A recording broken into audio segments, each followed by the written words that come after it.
On our personality study of Xerxes. Here is the first couple dot points we're going to gloss over very quickly.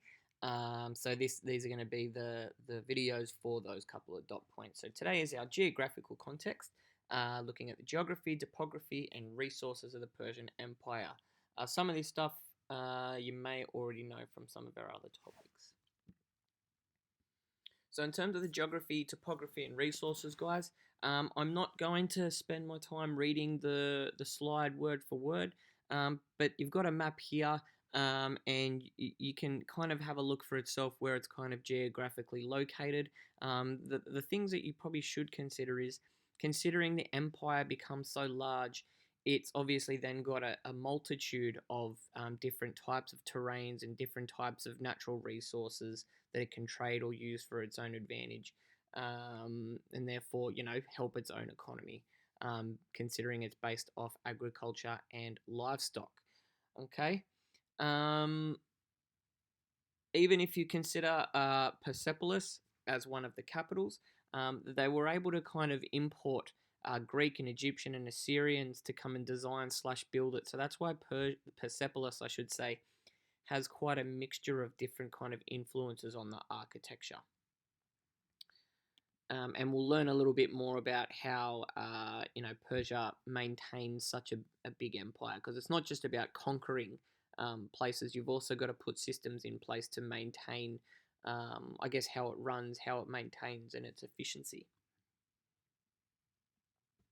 In terms of the political structures, the king is absolute. So the king makes the decisions. Obviously, they would end up having advisors as well, which we'll get to in a second, but it is up to the king to make the decisions. Now, it's important here, the king of Persia never maintained, and we don't really find any evidence that they believed themselves to be a god. What they did claim, however, is that they had divine sanction. In other words, they had permission by the supreme god Ahura Mazda to claim that throne, to hold the throne.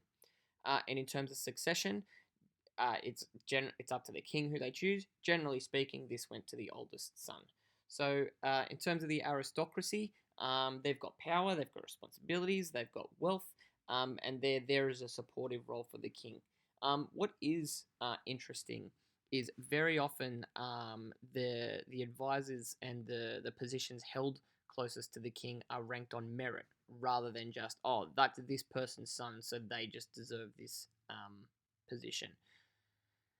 And in terms of the empire, if you're conquered, you have to follow the satrapy system.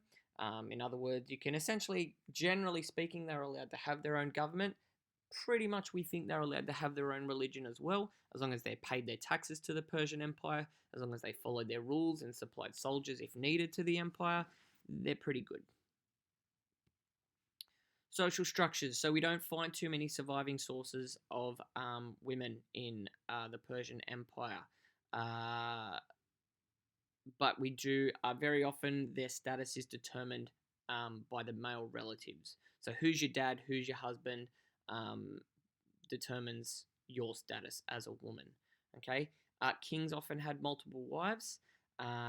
Obviously, if you have multiple sons, you have less chance of someone trying to, claim your power and take the power away from you if you had a number of sons that can take the throne if needed.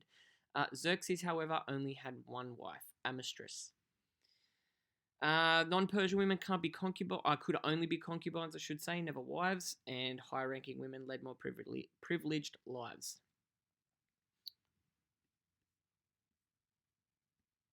Okay, what is important to note is this topic again, our sources of knowledge are very much Hellenocentric as well. In other words, they're very much Greek-centered.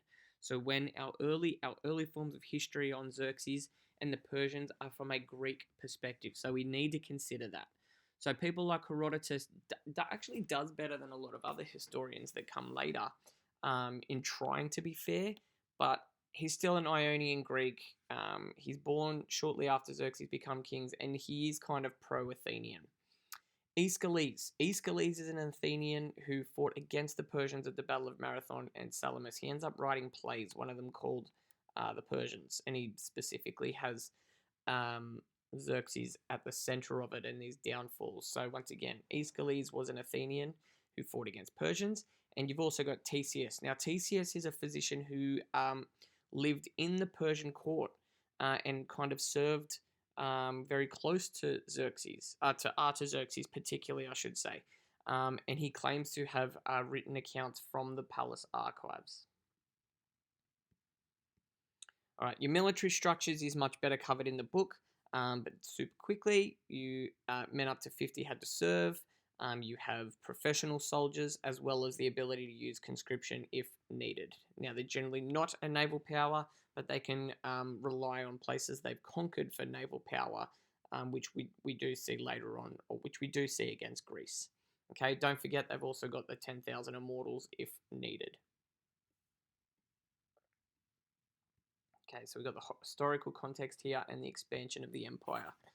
So, once again, a lot of this is stuff we've already seen, so I'm not going to read it word for word. You can pause it if needed, but it essentially lasts for a very, very long time until it was defeated by Alexander the Great, which we'd learnt about in year 11.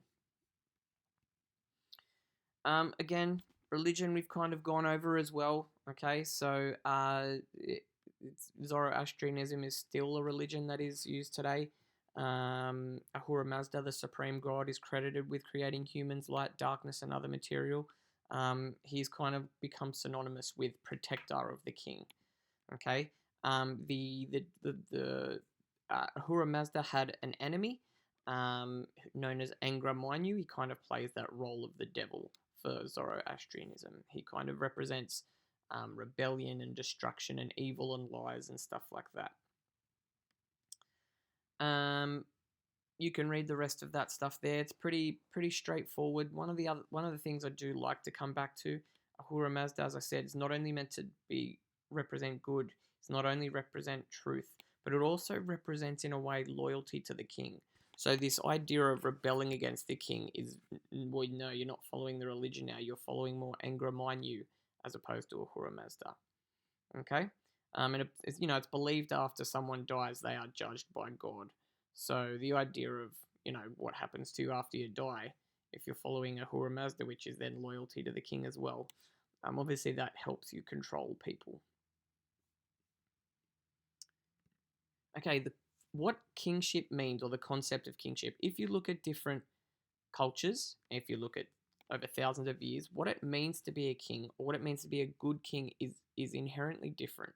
So in some cultures, if there was drought or the crops didn't go well, some people blamed that was the problem of the king. If there was a lot of war, if there was a lot of death or a plague, some people said that was the king's fault, and that must mean that the king didn't have the favor of the gods.